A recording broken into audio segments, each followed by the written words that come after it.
Bonjour à tous, bienvenue dans cette nouvelle vidéo consacrée encore une fois à Godseed, donc qui est une campagne en plusieurs parties de Delta Green, pour l'instant exclusivement en anglais, mais peut-être qu'un jour ça va arriver en français. Donc, j'ai fini le troisième chapitre de la campagne. En vrai, c'est le deuxième scénario, parce que la deuxième partie, c'est essentiellement des vignettes ou des recherches qui sont faites pour simuler un temps long. Donc on rappelle l'histoire, c'est assez simple. Vous avez des joueurs qui sont commandités par un agent renégat de Delta Green pour aller assassiner des méchants adeptes de Shumya Gorath, les Skopti, qui torturent, font souffrir et essaient de former et essaie de lobotomiser des enfants dans une maison qui s'appelle la Cornucopia House, qui est située au fin fond du Maryland. Se passe, la mission se finit, plus ou moins bien selon ce que font vos joueurs, mais essentiellement tous les adultes sont morts et une partie, voire tous les enfants encore présents sont sauvés. Super. Et la constatation finale de la part des joueurs, c'est que l'agent était bien, leur commanditaire était bien renégat et que donc par conséquent, ils ne sont pas du tout en odeur de sainteté avec Delta Green. Ils décident de cacher, ils cachent les corps, ils font un peu ce qu'ils veulent. Moi et les joueurs ont essentiellement, ils ont brûlé les corps, ils ont mis dans des cabanes, enfin ils ont brûlé l'essentiel des bâtiments, sauf le bâtiment principal où ils ont laissé les enfants. Ils ont appelé le first responder, donc les urgences. Étant un peu roublard, j'ai dit que la personne qui répondait au bout du fil était une jeune policière, une state trooper.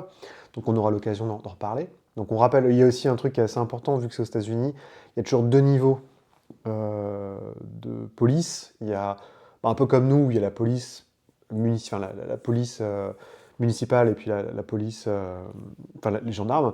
Aux États-Unis, il y a cette idée d'avoir le state, donc avec le state trooper qui a été immortalisé par Bruce Springsteen dans ses chansons qui sont au niveau fédéral, donc au niveau de l'État, qui peuvent agir sur tout l'État. Et il y a le county, qui est vraiment le niveau local du comté, donc la plus petite unité au sein d'un État. Et donc voilà, donc ils ont réussi à se barrer, ils ont jeté leur voiture et leur flingue dans le lac, grand classique, et ils sont barrés en espérant ne plus jamais se voir. Ensuite, donc toute une série de vignettes, on passe de l'année 2001, on a le 11 septembre, on a la réforme du programme de Delta Green, n'oubliez pas, hein, Delta Green, dans l'historique qui est fait, auquel vous avez maintenant accès en français dans le livre de l'agent traitant, c'était durant les années 90 une sorte de cellule conspirationniste à la X-Files, pour aller vite, où personne ne savait ce que faisait l'autre, et ça a été changé suite à une guerre civile qui a eu lieu, enfin une guerre qui a eu lieu entre Delta Green et Majestic 12, qui est le pendant officiel dans l'armée de Delta Green, mais qui a de mauvaises intentions, qui est manipulé par pas mal d'entités extérieures comme les Greys, donc qui sont des pantins à la solde des Migos. Bon, enfin bref, je vous passe les détails.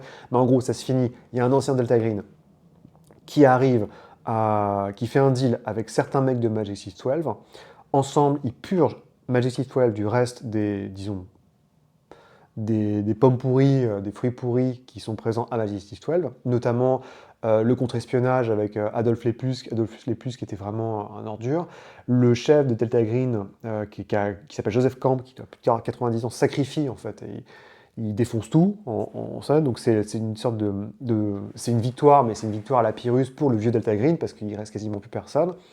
Et à la fin, au sein du vieux Delta Green, ne reste qu'une poignée de personnes qui reprennent la cellule A, donc la gestion Delta Green, et les autres décident de rejoindre le programme qui est la fusion des restes de Delta Green, enfin la fusion des restes plutôt de Majestic 12, avec une nouvelle émanation de Delta Green, supervisée par le directeur, qui est un ancien du vieux Delta Green, qui a été blacklisté par le vieux Delta Green parce qu'il avait pété un câble, il avait buté des gens. Donc à partir de là, l'idée, c'est que vos joueurs, qui ont fait très succinctement partie, au moins vous avez un de vos joueurs qui était agent pour Delta Green, les autres étaient des sympathisants, ont finalement été recrutés par Delta Green pour rejoindre le programme.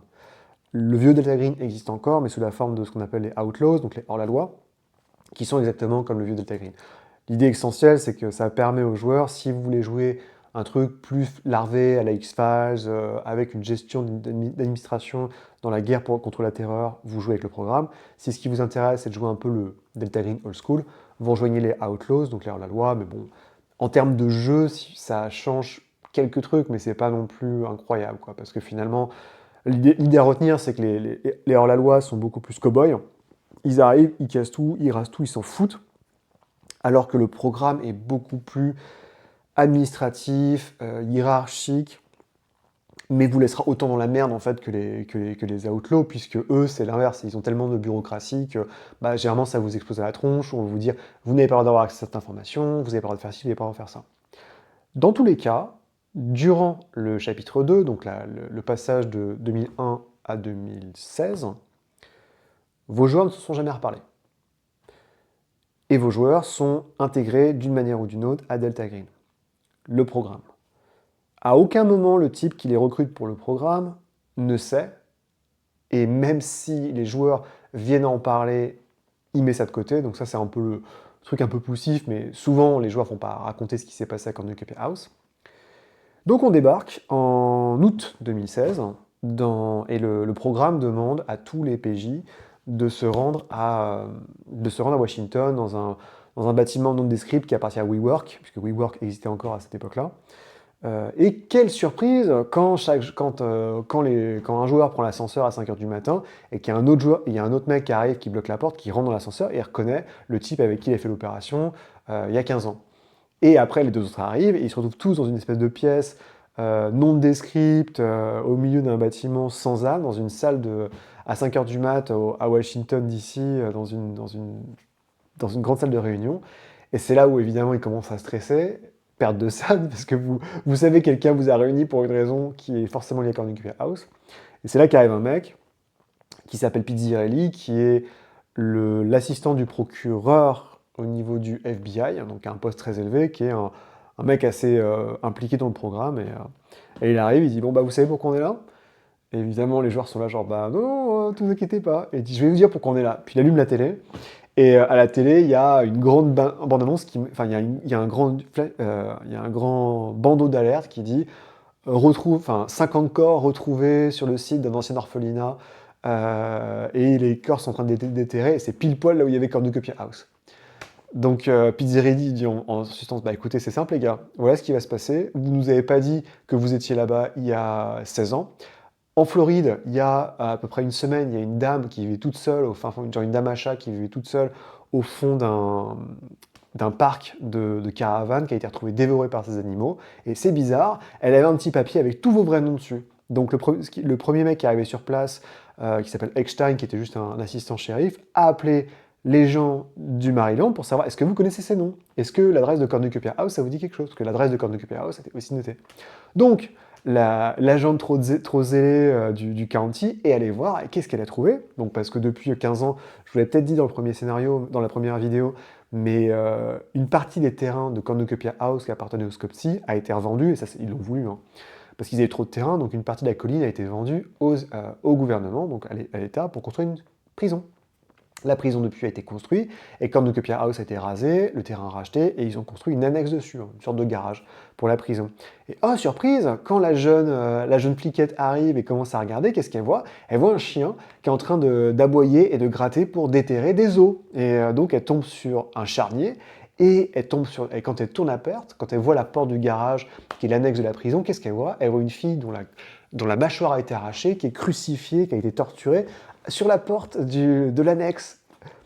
Et donc Pizzirelli dit bon bah voilà ce qui s'est passé, et les joueurs sont là genre bon. Donc normalement vos joueurs expliquent un peu ce qui s'est passé, et Pizzirelli dit bah c'est simple, vous êtes tous officiellement sous ma responsabilité, je vous offre une seule occasion de réparer les conneries que vous avez faites, parce que sinon vous irez en prison. Vous aurez un procès. Le procès sera inéquitable, vous irez en prison et vous finirez poignardé avant même d'avoir pu témoigner.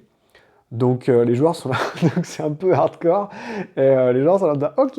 Donc l'idée c'est que Pizzirelli vous donne une fausse identité bidon qui vous permet d'être considéré comme étant des contracteurs pour l'enquête du FBI. Le FBI, qui est contrôlé par le programme en partie, bloque l'enquête en Floride, ceci est important pour la suite, et prend le contrôle de l'enquête qui est en cours à Cornucopia House. Donc le bâtiment, l'endroit où il y a une excavation. Donc le but du scénar, c'est ça. Le but du scénar, et c'est très bien foutu, hein, c'est vraiment bien expliqué, c'est que Pizzirelli vous dit, c'est simple, dans un temps non défini, mais le plus tôt possible, donc par exemple une semaine, vous allez faire une conférence de presse. Dans cette conférence de presse, vous allez expliquer qu'est-ce qui s'est passé à Cornucopia House il y a 15 ans, quel est le corps qu'on a retrouvé crucifié à la porte, pour quelles raisons pour quelles raisons il y a des crânes qui ont été retrouvés d'enfants, et la quatrième, c'est qu'est-ce qui est advenu des enfants de Cornucopia House. Et ces 4 éléments doivent être gérés par les joueurs avec une explication sensée, cohérente. Ça implique aussi de devoir s'occuper de la vieille enquête, savoir qu'est-ce que la vieille enquête a déterré. C'est là où il faut comprendre, et c'est le truc le plus important en fait du scénario, c'est pas tellement l'enquête qui est importante. Ce qui est important, c'est de ne pas impliquer le programme. C'est-à-dire que toutes les pistes qui sont sorties, tous les journalistes qui peuvent fouiller, tous les corps qui sont sortis, il faut en aucun cas qu'ils puissent être liés au programme. Et la meilleure façon de lier quelque chose au programme, c'est de lier une activité surnaturelle, quelconque, et le fait que quelqu'un essaie de la cacher. Donc ça veut dire aussi concrètement que vous devez subvenir à la mission de Delta Green, qui est de détruire et de cacher toute forme du surnaturel. Et vous pouvez avoir du surnaturel qui est présent, évidemment, vous le devinez, dans l'excavation qui est faite. Donc, il y a 4 pistes, la vieille enquête, l'excavation, le meurtre, et éventuellement les enfants de Cornucopia House. Tout le scénario, c'est ça. Le scénario, c'est vous vous démerdez, vous faites une contre-enquête. Enfin, vous faites une enquête d'abord parce que, avant de pouvoir falsifier les faits, il faut que vous connaissiez tous les faits. Vous connaissiez tous les faits. Donc, il faut impérativement aller au niveau, faire votre enquête sur la colline et compagnie. Et ensuite, vous créez votre propre version de l'histoire.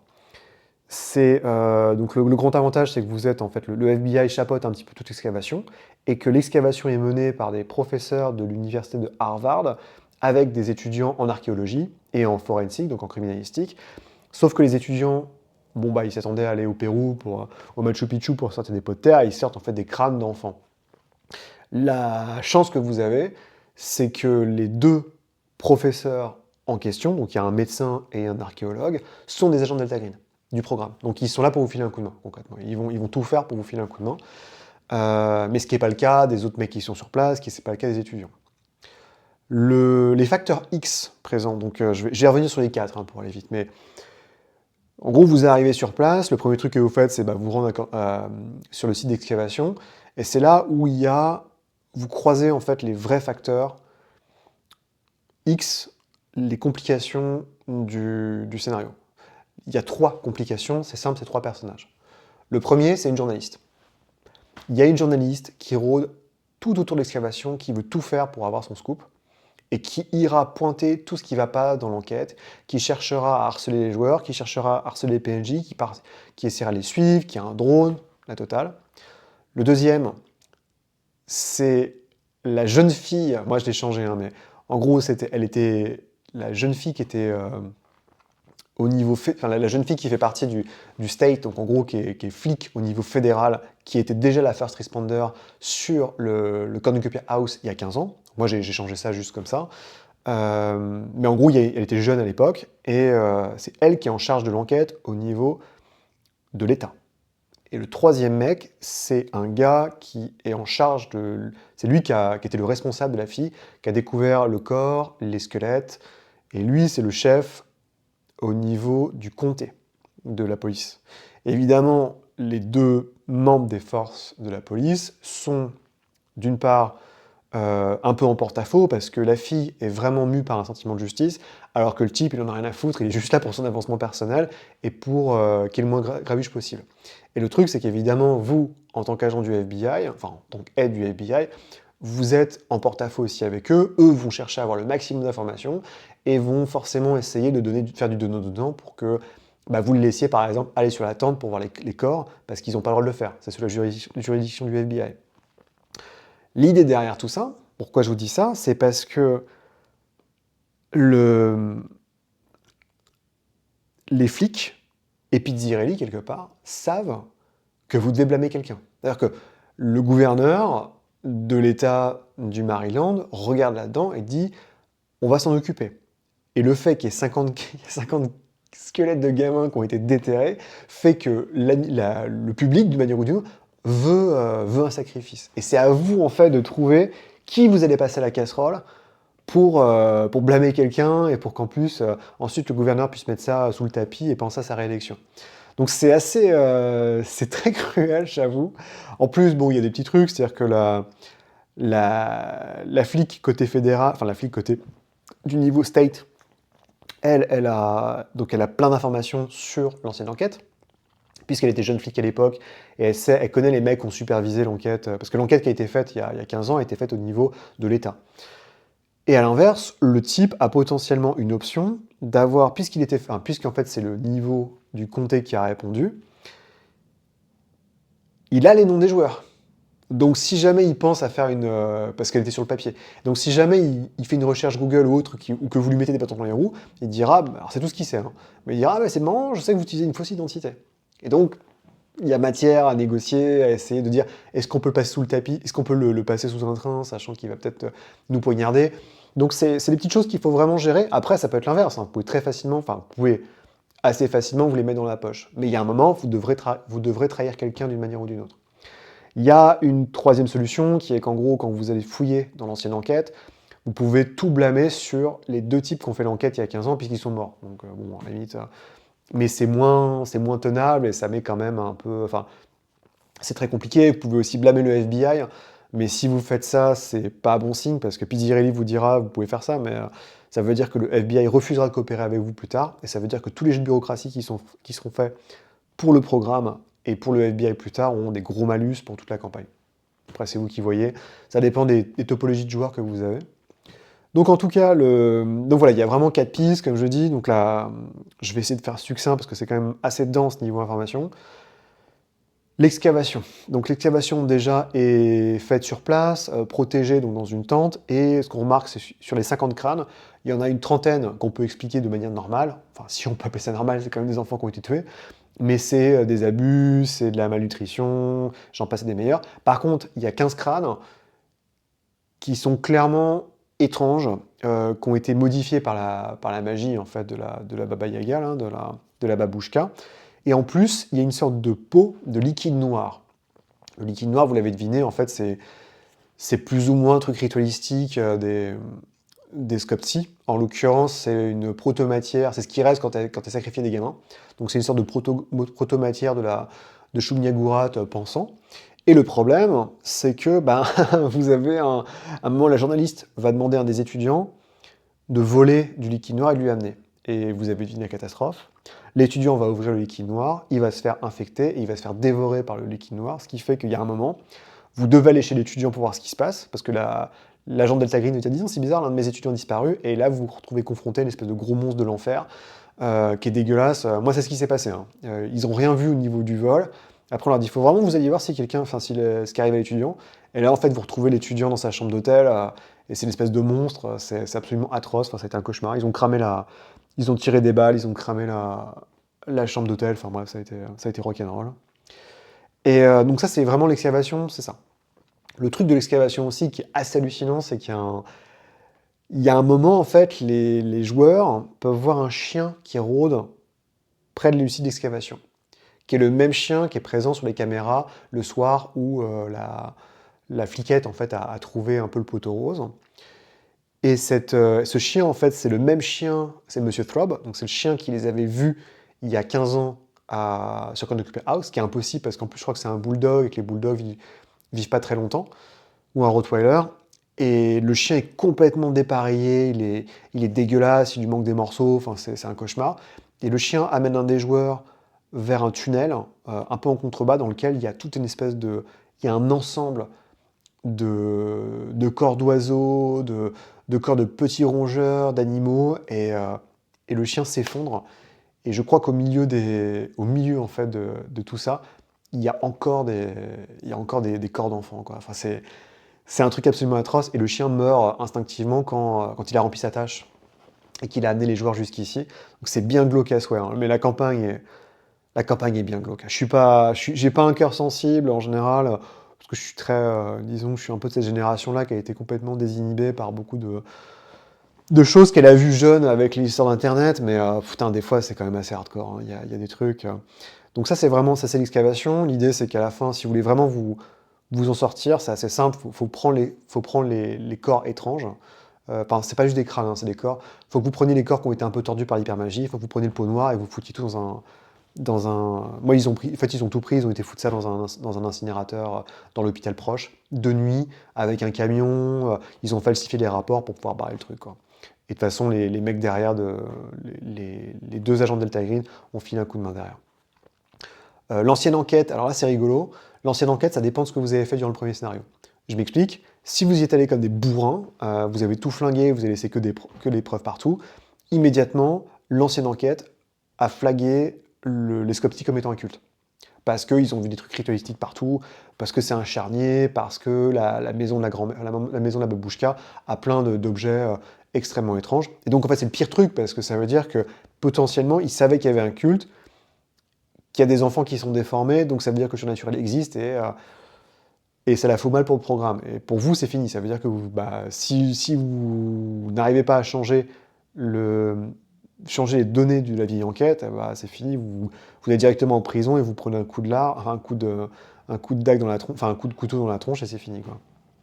Donc, ça c'est le pire scénario. Si vous avez fait un truc assez propre mais pas parfait, ce qu'ont fait mes joueurs, c'est considéré comme une affaire de narcotique. En effet, si vous vous rappelez, le type qui était pédophile enfin, il y avait un jeune qui était un gangster en Russie, et l'autre qui est un pédophile qui avait dealé de la drogue quand il était jeune. Donc on part du principe que s'ils ont juste des narcotrafiquants qui sont arrivés, ils ont juste les adultes, puis ils ont laissé les enfants parce qu'ils n'ont aucun intérêt, et les enfants ne pouvaient pas les reconnaître.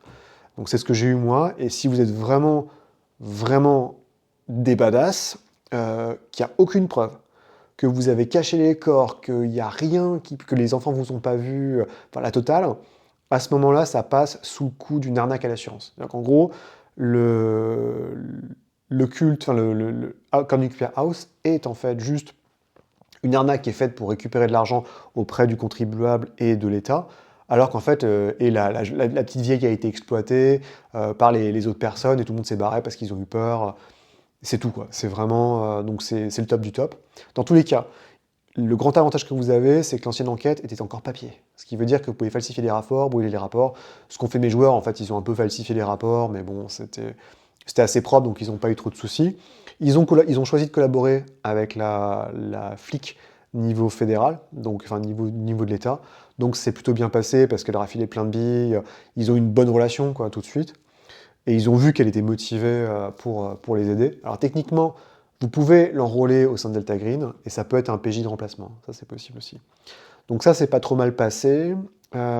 Ensuite, les enfants, c'est là où c'était compliqué, en fait. Ils ont eu beaucoup, beaucoup de mal à retracer l'état des enfants, parce qu'il faut de la bureaucratie, parce qu'il faut faire des recherches. C'est assez complexe. Et en plus, vous le savez sûrement, mais comme les enfants nés sous X, on ne peut pas avoir accès au dossier d'enfants protégés par le gouvernement tant qu'ils sont pas adultes, donc tant qu'ils ont 21 ans aux États-Unis. Ce qui fait qu'en fait, il y a la majorité des enfants, enfin vous n'avez pas les raisonnements des enfants, mais il y a deux pistes qui sont hyper importantes. Il y a deux noms qu'il faut donner. C'est King's Torino, qui est un orphelinat en Caroline du Nord, et l'autre c'est le nom de Franklin Price, qui était un ancien agent des services liés à l'enfance, qui est dans une maison de retraite. Et pour le reste, en fait, vous avez une topographie à peu près où les enfants sont partis. Donc il y en a qui sont fait adopter par des orphelins qui sont fait adopter, c'est très très mal passé. Il y en a même un qui a tué toute sa famille, qui s'appelle Thomas Perez, ça c'est important pour la suite. Et il y a un dossier d'enfants qui est complètement scellé et qui a été géré par le FBI. Ce qui veut dire qu'en fait, vous avez juste un chiffre pour un enfant. Donc le personnage, c'est un PNJ important évidemment dans la campagne, mais c'est pour laisser à penser qu'en fait, c'est pas juste un enfant qui était orphelin, mais bien un kidnapping ou quelque chose de beaucoup plus grave. Et ça, c'est quelque chose que vous pourrez rechercher que beaucoup plus tard dans la campagne. Où c'est très compliqué, de but en blanc, c'est très compliqué d'avoir ces infos-là. Donc les enfants, en fait, ironiquement, il n'y a rien de dangereux dans la recherche sur les enfants, parce qu'il n'y a rien qui puisse lier les enfants à du surnaturel, présentement, dans toutes les informations qui ont été données, sur la manière dont ils ont été dispatchés à droite à gauche. Le seul élément, c'est si jamais les enfants venaient à reconnaître les joueurs, mais bon, vu qu'ils sont même plus là, c'est pas un problème. Donc normalement, ça, vous avez pas... tout ce qui est la trace papier des enfants ne pose pas trop de problèmes et peu de gens vont s'y intéresser. Le dernier élément de l'enquête, qui est le plus important pour, pas le scénar, mais pour la campagne, c'est le meurtre. La personne qui a été horriblement mutilée, et il y a les accès, vous pouvez voir la caméra, il y a une autopsie aussi à faire, c'est une dame qui s'appelle Kerry Houghton, qui était la successrice de Franklin Price, donc c'était la dame qui était en charge des services à l'enfance pour Cornucopia House, quand les joueurs, en 2001, sont arrivés et ont tué tout le monde. Mes joueurs sont jamais nés dans cette piste-là durant le premier chapitre, et donc durant le temps off, ce qui fait qu'en fait, c'était un peu... C'était pas une surprise, mais bon, ils savaient pas trop sur quel pied danser. Le grand truc, c'est que l'enquête révèle assez rapidement, en fait, sur la caméra, il y a 3 individus qui sont visibles, donc ça laisse impliquer que c'est 3 personnes qui l'ont massacré. Les 3 personnes sont extrêmement jeunes, il y a une fille, 2 gars, et ils ont tous des signes distinctifs extrêmement forts, puisqu'en fait, c'est des sortes d'enfants des rues, punk à chiens, défoncés au fentanyl, ils ont tous des marques de drogue, ils sont habillés comme des sans-abri, ils ont des tatouages, et le troisième que vous voyez même pas hors champ, il a une grande cicatrice sur le bras. Et le jeu, ça va être de l'identifier. Il y en a sur les 3 avec les marques, je crois qu'il y en a, enfin avec les traces digitales, il y en a au moins un qu'ils ont pu, je crois que, attends, je dis pas de bêtises, il y en a une, en fait, la plus facile à identifier, c'est la fille, qui s'appelle Ellie Gable. Et évidemment, la révélation, c'est que ces 3 individus-là, donc l'autre c'est Samuel Ball aussi, je crois qu'on récupère, et le troisième c'est Thomas Perez. Donc c'est la seule manière de faire la seule manière en fait de l'identifier, c'est bon, il y a les traces digitales, mais il y a aussi en fait la base de données du FBI qui permet de faire des cross-reference, des références croisées par rapport au visage, mais bon, ça demande pas mal de bureaucratie, de doigté, de criminologie. Moi, ils ont réussi à identifier au moins les Gable, ils avaient les noms, mais ils n'avaient pas les visages pour les autres, mais ils savaient qu'ils existaient, quoi. Et surtout, ils se sont aperçus que c'était des enfants qui avaient survécu à Cornucopia House, donc c'est là où vous commencez à tilter, vous dites ouais, c'est quand même bizarre, et puis pourquoi ils sont parfaitement révélés, pourquoi est-ce qu'ils montrent leur visage alors qu'ils n'avaient pas forcément besoin, et il y a un chien, donc Mr. Throb, qui avant qu'on voit en fait, qui a activé le détecteur enfin qu'on voit nuit après nuit, passer devant la porte avant le meurtre, qui active la caméra, enfin qui active juste le champ de la caméra. Et le champ de la caméra est extrêmement faible, ce qui veut dire qu'il faut vraiment le faire exprès pour se faire pincer par la caméra. Donc tout ceci laisse à penser évidemment aux joueurs les plus férus qu'il y a peut-être une histoire de ritualistique ou de revanche derrière ça. Mais d'un autre côté, ça vous donne exactement ce que vous avez besoin pour créer une fausse histoire. Puisque c'est très facile, et c'est ce qu'ont fait mes joueurs, le truc le plus classique, c'est de dire, en gros, on a des enfants qui ont été abandonnés par... Certes, ils n'ont pas été... Enfin, dans le bouquin, il y a une très belle formule qui dit c'est des enfants qui ont été abandonnés par le cosmos, enfin, qui ont été abandonnés par le cosmos et qui après ont été abandonnés par le système. Et l'idée, c'est qu'il faut juste retirer la partie sur le cosmos. C'est-à-dire que s'il n'y a aucun élément dans les indices, donc essentiellement les corps mutés et le liquide noir, éventuellement la vieille enquête, il n'y a rien qui vous empêche juste de dire que, effectivement, oui, c'est des enfants de Cornucopia House qui sont revenus pour se venger, parce qu'ils sont défoncés, parce qu'ils sont sans repère, parce que j'en sais rien, et qui ont assassiné la dame qui était responsable de les avoir laissés pendant des années dans cette espèce d'endroit monstrueux où on torturait les enfants. C'est aussi bête que ça, en fait. Mais il est sûr que, selon comment vous le maîtrisez, selon le stress que ça implique sur leurs joueurs, selon leur perte de santé mentale aussi, parce que moi j'en avais qui commençaient vraiment à tirer la gueule des scénarios-là, parce qu'avec toutes les recherches de sorcellerie qu'ils avaient fait en étudiant les carnets de la Baba Yaga, durant la période off, le monstre de liquide noir, le fait qu'ils se retrouvent, et donc la santé mentale, et puis l'autopsie, c'est assez gore quand même, parce que donc il y a l'état du corps, l'état des squelettes, enfin c'est le chien qui magiquement est encore en vie, tout ça s'accumule et laisse des marques. Donc moi j'avais des joueurs qui étaient vraiment pas frais, et évidemment le final, ce qui est intéressant, alors moi c'est un peu difficile parce que c'est en distanciel, mais c'est vous laissez vos joueurs le temps d'inventer leur histoire, Et après, c'est eux qui font en gros, ils vont à la conférence de presse, où il y a les deux flics, où il y a la journaliste, et il y a Pizzirelli. Pizzirelli dit juste, bon bah voilà, mes experts du FBI vont vous expliquer ce qui s'est passé, et c'est à vos joueurs de raconter un peu l'histoire. Et moi, j'ai insisté pour que chaque joueur donne un morceau de l'histoire. Parce que je trouvais pas ça cool que ce soit un seul joueur qui fasse ça, ou que ce soit juste un jet, quoi, ça n'a aucun sens. Il fallait que l'histoire soit carrée et tienne. Et honnêtement, c'était pas déconnant, donc c'est ça ce qu'ils ont dit. Ils ont dit, bah, en fait, ils ont tout blâmé sur les. Ils ont dit l'enquête a été bâclée. Donc en gros, les inspecteurs qui étaient morts depuis 5-6 ans, bah, c'est de leur faute. Évidemment, la fliquette a pas trop apprécié, mais c'était soit ça, soit son poste à elle. Et que, bah, en fait, les enfants, donc il y avait effectivement des tortures et des sévices qui avaient été commis ici, que en plus c'était une plaque tournante pour la drogue. Et le truc malin, c'est que moi j'avais un des joueurs qui avait récupéré tous les carnets et tous les carnets des pédopornographes qui étaient gérés en fait par Cornucopia House c'est Ryan Inocanti, donc l'un des mecs qui bossait à Cornucopia House. Donc ce qui fait qu'il a ressorti du chapeau pour rajouter en fait en disant bah il vendait de la drogue mais en plus il vendait des images pornographiques. Donc ses enfants ont été torturés, tués. Évidemment en omettant toute la sous-couche magique, et à la fin dire bah, c'est normal que ces enfants reviennent plus tard pour se venger des dernières personnes qui restent, qui ne les ont pas protégés, qui les ont même laissés à la merci de ces monstres. Et puis l'affaire est dans le sac, hein, c'est un peu ça. Alors après il y a des trucs, hein, je vous dis pas tout, mais il y a des trucs assez rigolos, notamment il y a ce qu'on appelle les synchronicités. Donc du fait de la structure de la campagne et le fait que vos joueurs, la campagne s'appelle God's Teeth, donc en fait vos joueurs sont les crocs de Bast, dont j'ai déjà parlé, ça implique en fait qu'il y a des comportements étranges d'enfants, mais surtout slash d'animaux autour d'eux. Et ça fait que par exemple, il y a des trucs de fou, hein. Quand mes joueurs, parce qu'à la fin, donc, vous faites votre résumé, et puis Direlli dit, bon bah ok ça passe, par contre, maintenant vous devez prendre tous les documents, toutes les preuves que vous avez eues, vous allez dans un endroit non descript et vous broyez toutes les feuilles, tous les papiers que vous avez, vous prenez des photos et vous scannez tout le reste, vous le mettez sur un disque dur et vous vous barrez. Et en fait, quand vous broyez les papiers, ça commence à faire des mots qui renvoient à Bast, qui renvoient au massacre, qui renvoient en fait à toute espèce de synchronicité monstrueuse que les joueurs subissent. Il y a aussi une scène où quand vous commencez la partie, vous êtes dans le bureau de Pizzirelli, enfin dans la salle de réunion avec Pizzirelli, que vous partez, il y a des pigeons qui viennent s'éclater contre les murs. Mais ils s'éclatent contre les vitres, et donc ça fait une espèce de traces de sang ignoble.